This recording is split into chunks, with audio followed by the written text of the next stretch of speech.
to Diaspora Network, where we showcase Nigerians who live and work in different parts of the world. On the show today, we examine what it really means to be in the diaspora. We look at the two sides of migration, the good life and those who are struggling to get there. And of course, our special on Mary Stretch, who is working to bring succor to some Nigerians in the diaspora who got stuck at sea as they tried to make it to the other side. Now, before we get into it, let's take a quick look at the news of the week. With diaspora remittances projected to reach $18 billion per annum, the news that Nigeria's President Muhammadu Buhari has approved the establishment of the Nigerian Diaspora Investment Trust Fund was widely welcomed by the millions of Nigerians living around the world. The private sector investment window has been set up to directly support investments in the country. The President said that he believes the investment fund will support the Nigerians in the Diaspora Commission, or NIDCOM, led by Honourable Abike Dabiri Erewa, to fulfil its mandate. An opinion that is also held by Chief Bimbo Roberts Falayan, who contributed his ideas to the initial investment fund proposal. We never had any organization to streamline diaspora contribution to national development. But when the government set up NIDCOM, NIDCOM then became a voice and a vehicle to reach out to the diaspora, and NIDCOM is a bridge between the diaspora and the government of Nigeria, and also the people of Nigeria. So NIDCOM playing this role means that diasporans are able to go through a body of an arm of the federal government itself to reach Nigeria. So that's really, really positive. I think this is going to add a lot of value, because the major complaints from the diaspora had always been that it was very difficult for us to connect with home. But now that we have an organ, so that we can actually call. If you look at the statistics, the diaspora is pumping in a lot of money through Nigeria, but this injection of funds does not really have so much effect on the economy because they're going through unofficial channels. It means that these funds can actually be utilized for development purposes in Nigeria, while the government can also use the money also for development of infrastructure in Nigeria. In the aftermath of the brutal murder of George Floyd, the support for black-owned businesses has increased significantly. The racial wealth gap is an issue that has persisted from generation to generation in America and other parts of the global north. This wealth gap affects black entrepreneurs because it contributes to challenges in financing their businesses. Mama She is a family-run business that has been able to buck the trend. Having hit the spotlight through the generosity shown to frontline workers during the height of the pandemic by providing food to workers, their food products, consisting of hot and spicy snacks like kilishi and suya, are now available to purchase in places where you wouldn't typically expect to see Nigerian cuisine. Irish supermarkets. Now, there was one day that a lady called me very early, around 7 a.m. in the morning. And then she said, "Is this Mama She?" And I'm like, "Yes, this is Mama She." She said, "Well, my name is Kathleen, and I am a 97-year-old woman who lived in Nigeria for 47 years. But I have been looking for jollof rice all this while, and I've never had jollof rice. But yesterday I went into the store and I saw a brand jollof rice. So I went to the manager and asked, "Are you really selling this, or somebody's just making me here?" So the manager told her that no, there's an African lady who has actually started and she's going to be selling this in the store. So for me, it was such a big story, a delight. Some people are actually addicted to our jollof rice today. And for Nigerians in Ireland, they are so proud. They are happy that this is happening. And I have full support from the majority of them. In fact, when I get tired at times and they are calling me and I'm like, "Look, cooking is not easy." But they'll say, "Oh, Mama, you can't stop now. You have started this. You have to continue." Wahala, written by the mixed-race British author Nikki May, has been labelled as one of the most hotly anticipated novels of the year, prompting a bidding war amongst publishers. The book follows Simi, Boo and Runke, a trio of British Nigerian women in their 30s, striving to balance social lives and careers with personal and family expectations. May was born in Bristol and lived with her Nigerian father, a medical student, and her English mother, who worked at an art college. The family moved to Lagos when she was 2. During an interview, the writer said the book works for anybody, anywhere, but it does shed a light on how complicated it can be to be mixed race, adding, however, that 2 homes bring twice the joy. Juliana Olayinka with the Diaspora Network News Wrap-Up in London.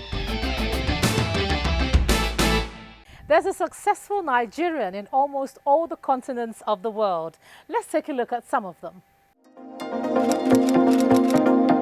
Ken Nayere, a Nigerian restaurateur in South Africa, hails from Ewato in Issa Southeast Local Government Area of Edo State. He grew up in Benin City, and after his mandatory NYC program in Radio Benue FM Makurdi, where he served as a broadcaster, he joined the news agency of Nigeria. He then worked in the Edo and Lagos State Office, where he covered the information and culture beat before being posted to Johannesburg, South Africa as bureau chief. At the time, South Africa was just 2 years into its democracy with lots of opportunities. So he began his journey as an entrepreneur and investor in South Africa in 2002 and became the first Nigerian to own a Chevron oil franchise in the country. In 2003, he saw the need for an authentic African cuisine restaurant in the upmarket areas of Johannesburg and established the first Hombazi African cuisine outlet in the prestigious Randburg waterfront. He has since established other outlets in parts of Johannesburg and South Africa's capital city, Pretoria, including the foremost Sandton City Mall. He's currently in the food, education, hospitality, retail, petrol, agriculture, and real estate space and believes people looking to migrate should do so legally and possess value to offer to the societies where they set up businesses.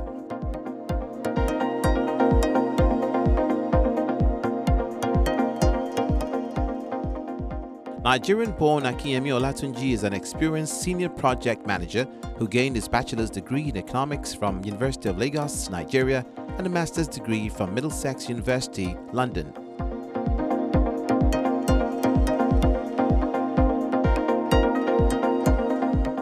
Olatunji, who is skilled in information technology and program management, started his career as an administrative officer for DHL in the UK and later moved back to Nigeria, where he continued to work for DHL. He grew through the ranks in many other financial organizations and in 2020 relocated to Papua New Guinea, where he presently works as senior project manager for the Teachers Savings and Loans Society Limited, which is the largest savings and loan society in Papua New Guinea and the largest credit union in the Pacific. The company provides an avenue for its members to be actively involved in savings and financial assets with affordable loan products, with investments in banking and finance, airlines, insurance and properties. Olatunji is professionally certified in project management and logistics. He is a Six Sigma Green Belt holder with almost a decade of experience in delivering non-technical projects, logistics management, and supply chain. He has key skills in leadership, vendor and change management, communication, research, amongst many others.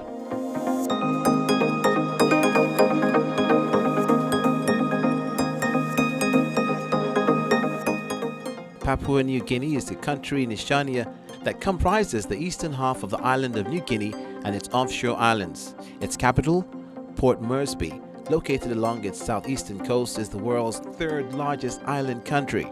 It's a country of immense cultural and biological diversity, known for its beaches and coral reefs, but one of the world's least explored culturally and geographically.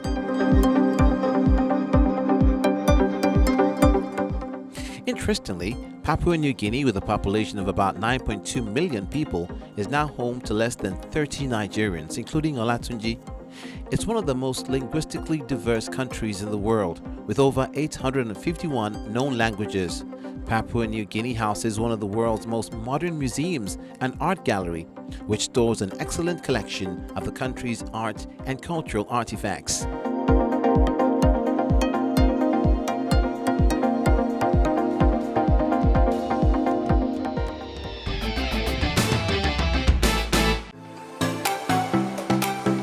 Ever wonder why Diaspora-Africa relations matter? Well, here are some stats from the ongoing Africa Cup of Nations. Some countries playing with foreign-based players in AFCON are Nigeria, Egypt, and Cameroon. The Super Eagles invited 28 players for the Africa Cup of Nations, and John Noble, who plays for Aima International, is the only local-based player. Kelechi Iheanacho, who plays for Leicester City in England, Moses Simon of FC Nantes in France, Alex Iwobi of Everton in England are some of the foreign-based players invited. The Pharaohs of Egypt have 6 foreign-based players of the 28 invited. Top on the list is Liverpool's Mohamed Salah and Arsenal's Mohamed Al-Nini. And host Cameroon of all invited players abroad. The tournament current top scorer, Vincent Abubakar, plays for Al Nassr of Saudi Arabia. Welcome back to Diaspora Network. In the first half of 2021, over 1,500 people lost their lives on maritime routes to Europe, including Nigerians. Now, this trend of boats of people disappearing has continued. But some do survive with chilling stories of the journeys that they made in search for a better life.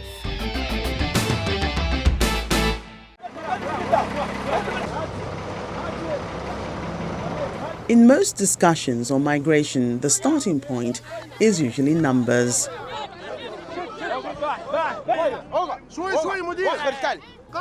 In terms of the numbers, a 2020 International Organization for Migration report shows that there are 281 million international migrants around the world. That's about 3.6% of the world's population. On the African continent, Nigeria, its most populous country, is referred to as one of the centers of cross-border movement for migrants. Recent statistics show that the most popular destination for West African migrants is Canada, followed by the US, the UK, Germany, Spain, Italy, and South Africa. Many desire to start a new life in another country within the next 5 years if given the chance. This begs the question, why? Some say they are searching for better employment opportunities and a better quality of life, and this cuts across all social strata.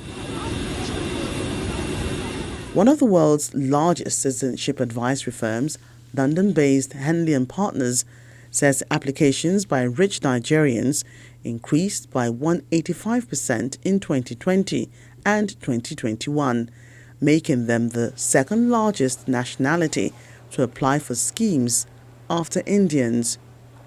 This represents the percentage of the rich and middle class who migrate legally. But some do not always migrate the best way. In many cases, the Nigerian government intervenes, working with international partners. A lot of awareness using those that have returned, and there are quite a lot of them, to tell their stories.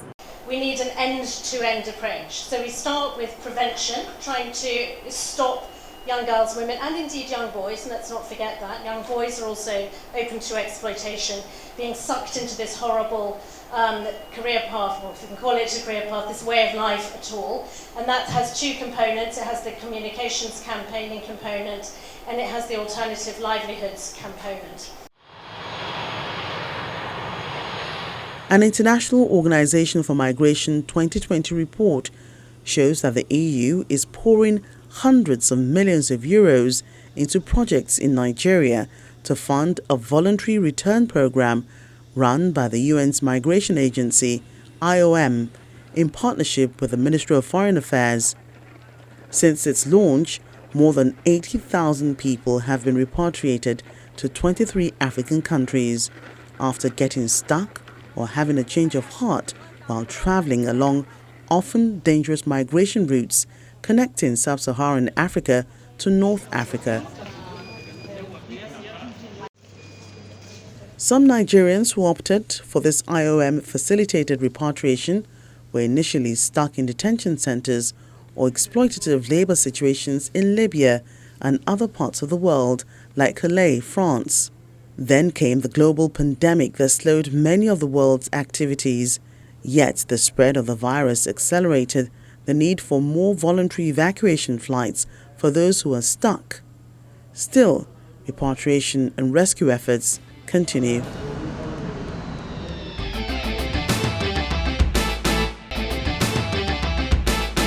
Now, while the EU is doubling down on migration from Africa, we bring you the story of Mary Stretch, a woman who is working tirelessly to bring succor to refugees and asylum seekers by clothing them in luxury brands. She comes into Channels Television's London studio looking very unassuming, but quite familiar with the studio environment. Mary did not have a background in humanitarian work. She was a presenter for BBC Two's first black programme Ebony and BBC One's live Sunday programme This Is the Day. After leaving the BBC, she trained as a marketing headhunter for multinationals, recruiting senior marketers for brands like Disney, Coca-Cola, L'Oreal and Puma. So how did this veteran television presenter with experience of working with luxury brands find herself in humanitarian work? Thank you so much, Mary, for joining us on the show. Just start by telling us a bit about your background and how you got into what you do now. I was born in Lagos to really extraordinary parents. My parents were pioneers. They married in 1951. My dad was white and he helped run the Nigerian railways, and my mum was from an Igbo and extremely poor. And they met and married, and they had 4 daughters. And they decided, because it was 16 years they married before you were allowed to marry in America with the loving versus loving case, that they had these 4 daughters who were going to largely be brought up in England. And so they wanted us to be successful. It was a decision that had to be made in order to help me navigate racial tension and open doors for me and my family. I've been running my own business for a long time with some great companies. I noticed the refugees when I was in Calais.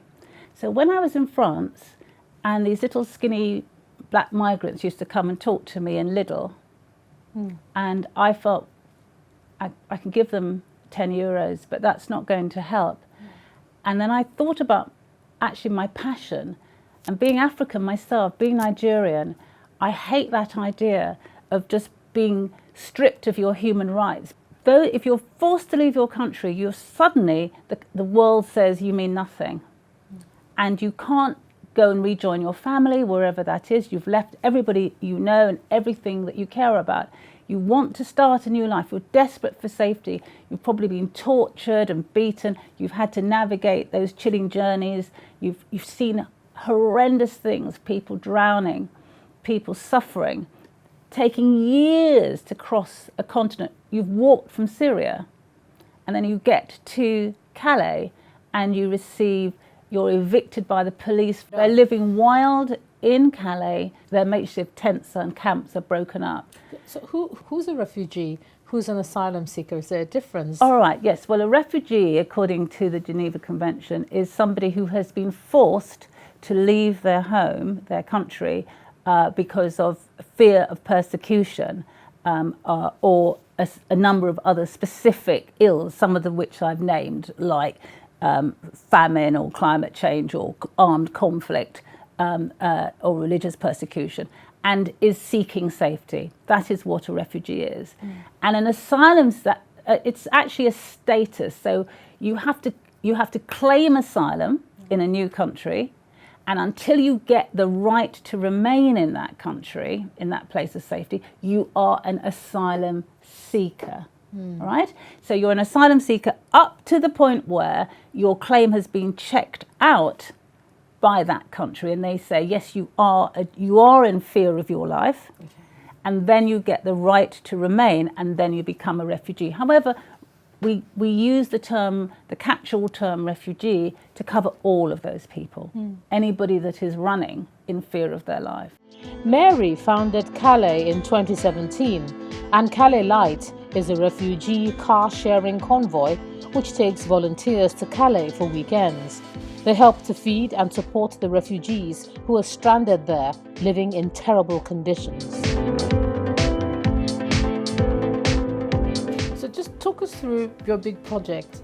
Okay. You talked about working with, very exciting. It's funny how everything you've experienced seems to have led up to where you are now, Yes. with the big brands. Yes. And so talk us through yes. that, because So I'm going somewhere with yes. that. So first of all, let me tell you how I started Calais Light. So when I saw these refugees, I thought, I'm going to start a brand. I'm going to start a convoy, a weekend-only convoy that takes ordinary people from the UK to Calais to volunteer with the 3 British refugee charities that support the refugees, clothe them and feed them. These are Care for Calais, Choose Love, which everybody knows, and the Refugee Community Kitchen. Because random people isn't a way to feed people, isn't it? Random volunteers. You need to know that there's a lot of people coming so that you can actually mobilize them. So I take people, we book everything. We're like a mini travel agency for people who are too scared to go there to help on their own. Because of people traffickers and so on. So we book the travel, we book the accommodation, we organize all the legals, we book cars, we do car share, etc. So we've taken about 500 people. We've organized about 14 trips, and we just go for the weekend, and we have fun, but we go and work very hard for these charities. So since the pandemic, we've not been able to do that. We've not been able to travel. It's been locked down. And I suddenly thought, why don't you use all your business contacts? I decided to ring up all of these very senior marketeers and CEOs and people that I have either been candidates or clients, and the ones that make or manufacture or sell goods that refugees need here, and ask them to provide brand new, age-appropriate, fashion-forward, luxury, if I can get it, retail-worthy, not samples, not seconds, but fabulous clothes to refugees who are languishing in hostels and hotels, or who are newly arriving from across the channel in the torn, stained clothes that they travelled in. I wanted to change the narrative of British perception of them. We've had fantastic results. The CEO of boohoo.com has provided 300 outfits. So tracksuit bottoms, tops, sweatshirts, t-shirts, trainers, shorts, the whole works, and age appropriate and fashionable. Levi's jeans, Calvin Klein underwear, not old rubbish, but really beautiful stuff. And that's what these companies have signed up to do. Yes, it's marvellous. This is what you do here in the UK. Yes. Any contacts back home, or do you have any outlets? So, for instance, you have the Nigerians in Diaspora Commission who are working with Nigerian British nationals like yourself to say whatever you're doing here, whatever template that is working here can also work back home. Do you have any? No, anything you do? Unfortunately, no one has approached me. In terms of the diaspora, I feel sad that in Nigeria, I'm very proud to be Nigerian, but I think Nigerians have got a very tough attitude towards charity. My father and my mum used to say that Africa is just, if Africa had all the gifts that the West has, it would rule the world. We are so intelligent, we've got so much drive as a country, but we don't translate it necessarily into doing good. What would be a high point of everything that you do now? I think the highest point of my career was being on the Diversity and Inclusion Committee for the London 2012 Games. Because that was the London 2012 Games, in all the years that I worked in recruitment, is the only organisation that really tried to be truly inclusive. To have black people, disabled people, Muslim people, old people, women, all part of their organisation, doing what they do best. And I was one of the people that had to recruit those people from my channel. So I was looking for black marketeers. And it was, we went into Canary Wharf every month for 5 years before the Olympics started. And we received all the news about the Games before the press did. And so we helped shape that Games into a truly international, a truly harmonious, inclusive, world-beating Games. And there's never been anything like it since or before. So I think I'm proudest of that, because that includes what I think that's what my faith says, that we should all be included. We're all the same. I feel I've done a lot of good if I've managed to clothe people, if I've managed to get other people mobilized to see what they could so easily be themselves. It could happen to us tomorrow. It was fantastic sitting down with you, very emotional listening to the kind of work you do. And that takeaway there, that it could be anyone. It could be anyone. Thank you so much, Mary. Thank you. And there you have it. While some who exit this country do very well, others get stuck in transit and have to rely on handouts. Perhaps one should weigh the pros and cons before making the move to migrate. That's it on the program. You can watch other episodes on our website. You can also catch us on the various platforms as well. I'm Ijoma Onyato. Thanks a lot for watching and see you next time.